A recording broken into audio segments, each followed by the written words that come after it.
Hi, everyone. I'm Francine Lacqua from Bloomberg, and we have the next 45 minutes to talk about that pandemic and, of course, what comes next. Now, we'd love all participants to join the conversation on social media using the hashtag Davos Agenda. Also, please submit any questions you may have for the panelists via the Slido QR code on the screen. It's popping up shortly.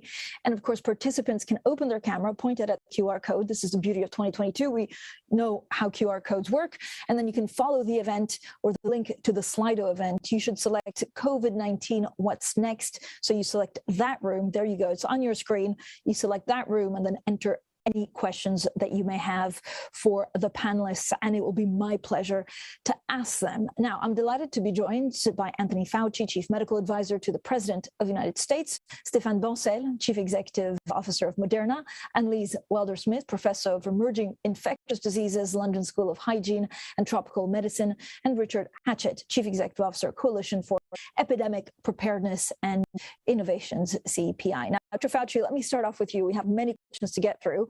Is 2022 actually the year that we go from pandemic to endemic? And does Omicron speed up the process, given its ability to spread and offer immunity through infection? Well, the answer is we do not know that. And I think we have to be openly honest about that. And when the word endemic is used in different contexts, when I talk about the pandemic, I put it into 5 phases. The truly pandemic phase, where the whole world is really very negatively impacted, as we are right now. Then there's the deceleration of the pandemic. Then there's control. There's elimination and eradication. I think if you look at the history of infectious diseases, we've only eradicated one infectious disease in man, and that's smallpox. That's not going to happen with this virus. Then there's elimination. Elimination means when you get rid of it in your own country, but it's somewhere not in your country, but it's there. For example, polio has been eliminated in the United States and many developing nations. So what's the next one up the ladder is control. Control means you have it present, but it is present at a level that does not disrupt society. And I think that's what most people feel when they talk about endemicity, where it is integrated into the broad range of infectious diseases that we experience. For example, the cold weather upper respiratory infections, the parainfluenzas, the respiratory syncytial viruses, the rhinovirus, the adenoviruses. You want to get it at a level that doesn't disrupt society. That's the answer to your first question. That's my definition of what endemicity would mean, a non-disruptive presence without elimination. When you talk about whether or not Omicron, because it's a highly transmissible, but apparently not as pathogenic, for example, as Delta, I would hope that that's the case. But that would only be the case if we don't get another variant that eludes the immune response to the prior variant. For example, we were fortunate that Omicron, although it is highly transmissible, nonetheless is not as pathogenic, but the sheer volume of people who are getting infected overrides that rather less level of pathogenicity. So I really do think, Francine, that it is an open question as to whether or not Omicron is going to be the live virus vaccination that everyone is hoping for, because you have such a great deal of variability with new variants emerging. Thank you, Dr. Fauci. Annelies, what do you think actually Omicron means for new variants? And are we focused too much on calling it an endemic? Of course, it makes things easier, and people see it as light, at the end of a difficult tunnel. It is indeed too early to call it endemic, and I totally agree with Dr. Fauci that what people want to hear is when can we resume our normal activities? And Omicron will not be the last variant. Clearly, with such high virus circulation as we are seeing now, there's a high probability that we will have another variant coming up. The question is where and when, and will it be more dangerous or less dangerous than the current variant of concerns? Where and when, I do think, if you have high virus circulation, that drives the risk of emergence. We've seen that for Alpha, that emerged in the UK. We've seen it for Delta in India, maybe less so for Omicron. Will it be more dangerous? Of course, we all hope it won't. And based on the evolutionary advantage to a virus, it is more likely it will attenuate. That means will further be associated with less severe disease, just based on the mere fact that a virus has as an advantage if you have high transmissibility, but you don't also kill your host at the same time. So we're all hoping for the best case scenarios that the next one will be even further attenuated. That said, I think the world needs to be prepared also for the worst case scenario. And the worst case scenario would be that indeed there could be another viral recombination that would combine maybe the capacity to have high transmissibility and high mortality. That's the worst case. And I still think it is not so likely, but we have to consider all case scenarios. Thank you so much, Annelies. Stéphane, where do you think we're in the pandemic?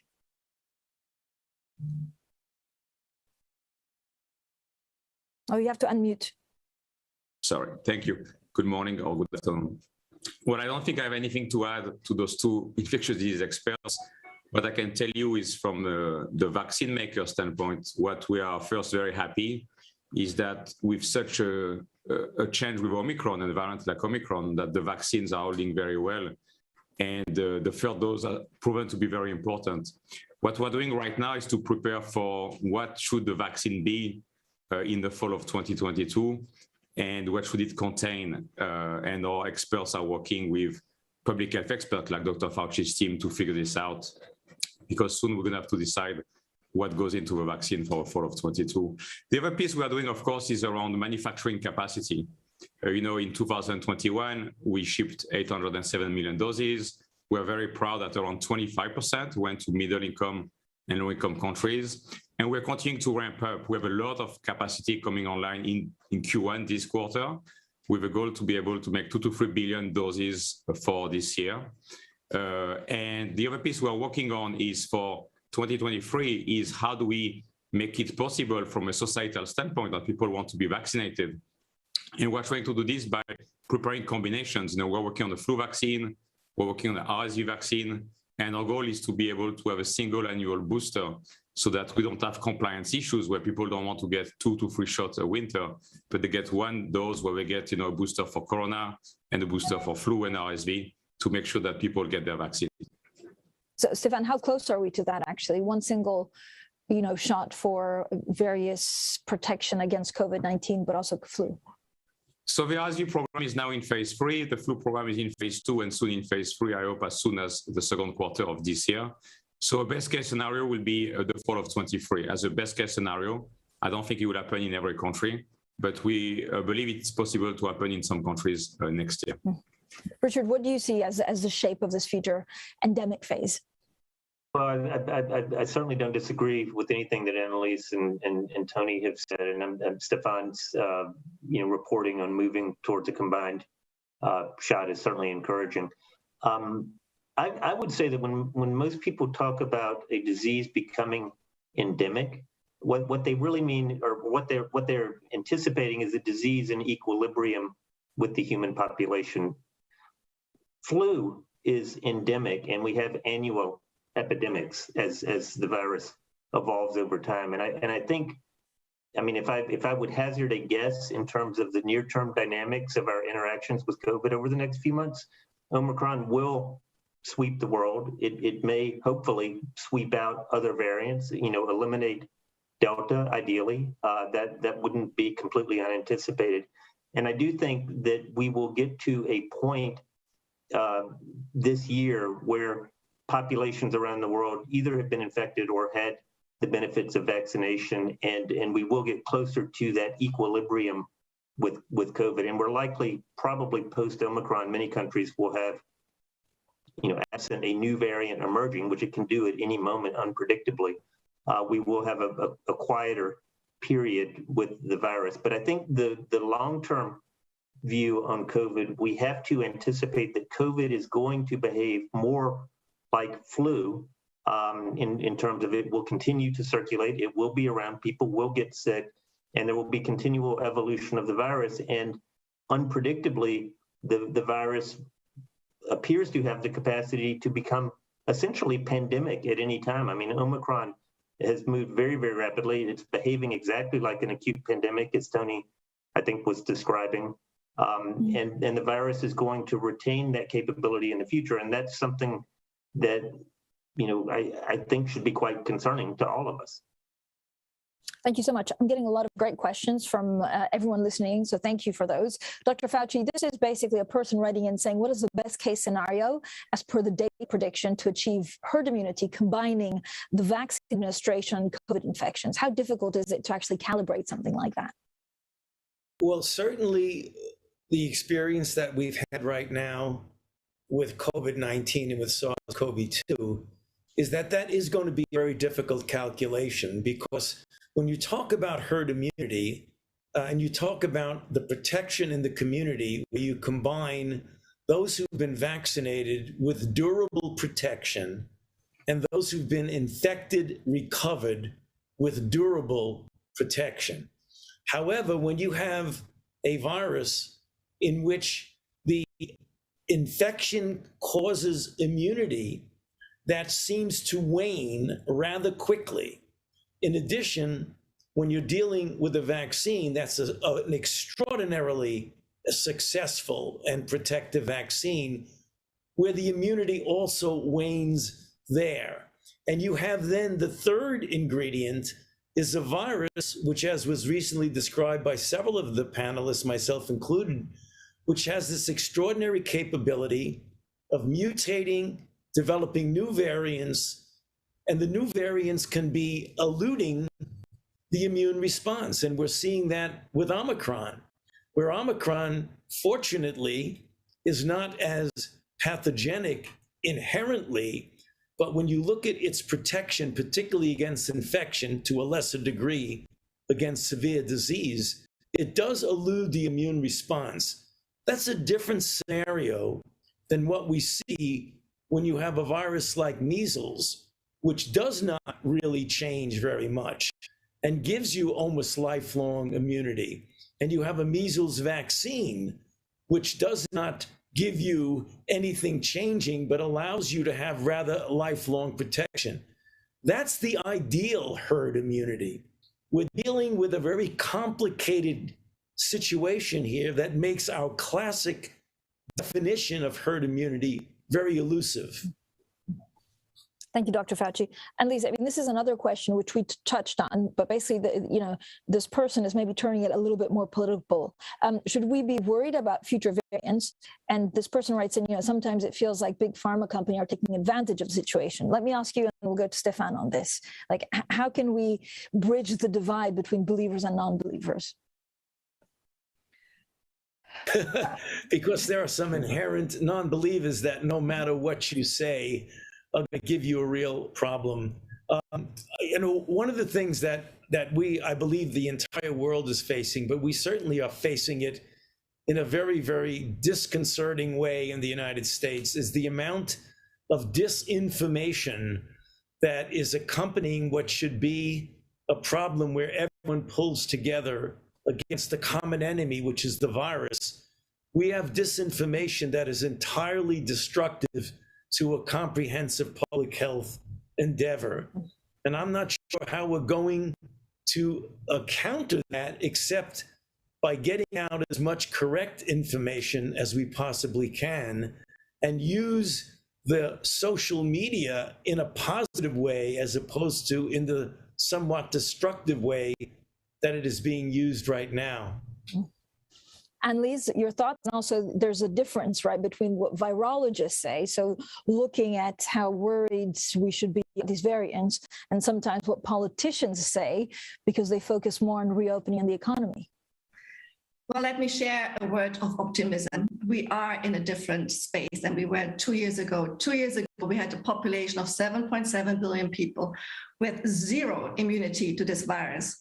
Now, more than 50% of the world's population has received 2 doses.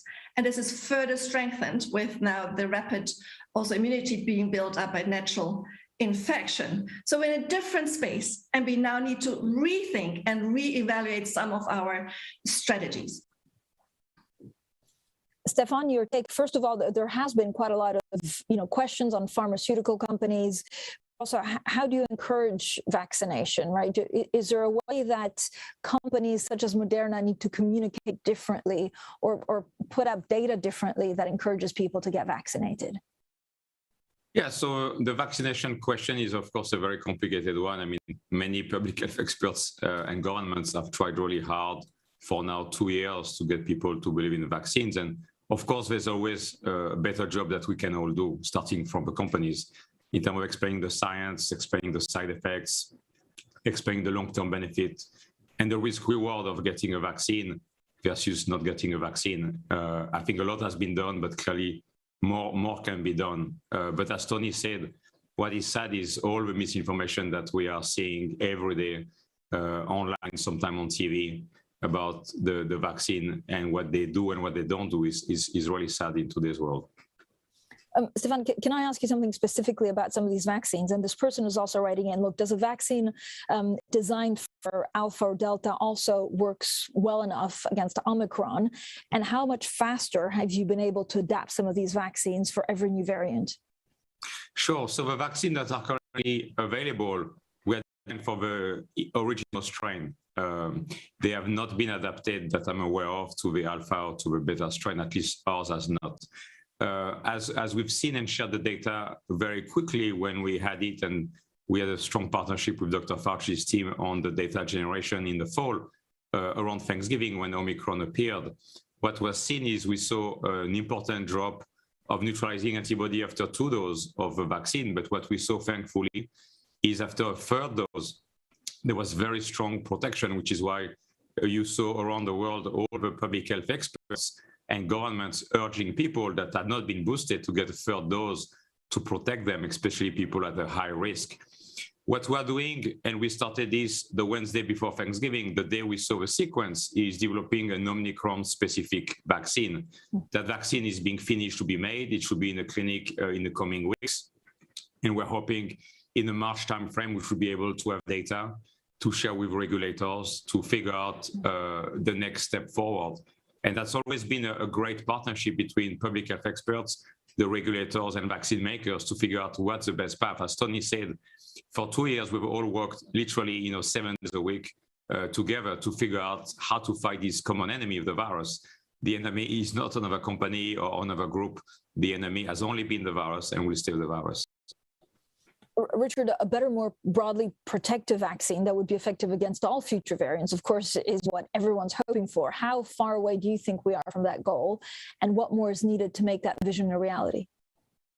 Well, I mean, I think the first thing that's needed to make the vision a reality is investment in the research and development. And Dr. Fauci and his team at NIAID have already begun to make investments. We've already begun to make investments. There's some private sector partners that are pursuing it. There's a lot of science that we still need to sort through to figure out how to, capture the benefits that we have seen, and I'll talk about that in a minute.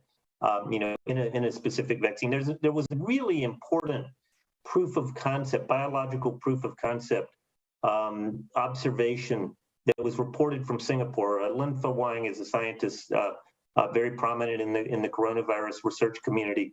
Actually administered an mRNA vaccine to persons who had actually survived SARS-1 back in 2003 and 2004. They'd been infected with SARS.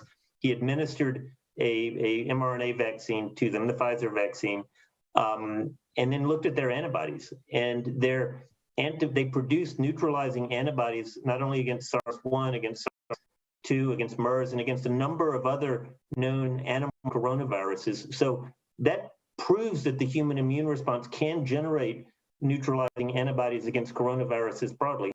How we capture that, put that into a vaccine, is something that we're looking at in a variety of different ways, a variety of different clinical approaches. I would say that would be the holy grail, because we really don't want to be in a position where we are chasing the new variants that are going to come when they will, and unexpectedly, and potentially with quite, even if they're milder as Omicron is, the capability potentially to overwhelm healthcare systems. And so I think that needs to be, even as we support the vaccines that we've got, which, as Tony says are very, very good vaccines. They have done a great job, particularly in preventing severe disease and death. But we don't want to be in a position where we're having to vaccinate everybody in the world every 3 or 6 months, or even annually, ideally. Yeah, and this is something, the reports that also that, if you do too many boosters, I'm not a virologist, everybody thinks they're virologists, very few people are virologists, but there have been reports that actually if you boost too much, then it's counterproductive to the immune system. Where are we on that? Well, I mean, I think it's